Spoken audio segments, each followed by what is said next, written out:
Reality किसान जानते हैं। और राहुल गांधी कौन है, क्या करता है, हिंदुस्तान का हर किसान जानता है। किसान जानता है भट्टा परसौल में नड्डा जी नहीं खड़े थे, मैंने तो उनको नहीं देखा। लैंड एक्विजिशन समय नड्डा जी तो नहीं खड़े थे, मोदी जी तो नहीं खड़े थे, राहुल गांधी खड़ा था। तो जब किसान की जमीन का मामला था वहां पे कांग्रेस खड़ी थी। जब किसानों के कर्जा माफ करने की बात आई थी वहां कांग्रेस खड़ी थी। नड्डा जी कहां थे, मुझे तो नहीं दिखे। देखिए मेरा कैरेक्टर है, मैं ना नरेंद्र मोदी से ना इन लोगों से डरता हूं, मुझे कोई फर्क नहीं पड़ता। ठीक है, मैं साफ सुथरा आदमी हूं, मुझे ये छू नहीं सकते, बात समझिए।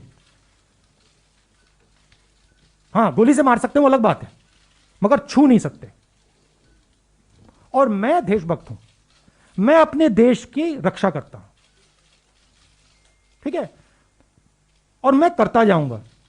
मैं अकेला खड़ा हो जाऊंगा, पूरा देश अलग से दूसरे साइड हो जाएगा, मगर मैं अकेला खड़ा होकर खड़ा हो जाऊंगा, मुझे कोई फर्क नहीं पड़ता। ये मेरा धर्म है, मैं उनसे भी